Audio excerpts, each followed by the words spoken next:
Пожалуй, ничто так не стирает границы между странами и континентами, как современное телевидение, и потому сегодняшняя дата призвана еще раз напомнить всем странам о важности обмена информационным и культурным опытом. Корреспондент телевидения ГТРК «Бурятия» Маргарита Гырылова буквально на днях завершила стажировку на американском телевидении. По словам журналиста, телевизионное медиапространство России и Америки при всей схожести принципиально отличаются друг от друга.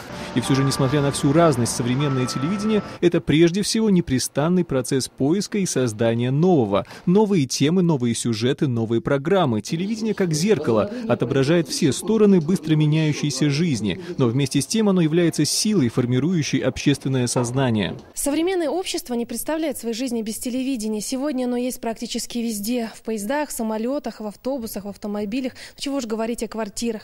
Именно поэтому на журналиста возлагается большая ответственность. Необходимо как можно быстрее отснять материал, как можно быстрее выдать его в эфир.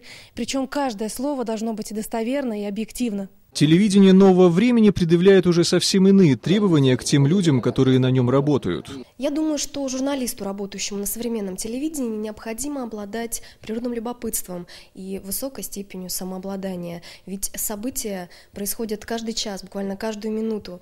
И вот разобравшись в происходящем, нужно суметь донести это до телезрителя. Сегодня государственное телевидение Бурятии стремительно обновляется. Впереди у компании переход на цифровой формат вещания. Все преобразования имеют одну единственную цель, чтобы любой житель Бурятии от Орлика до Таксимо каждый день был в курсе важнейших событий из жизни республики.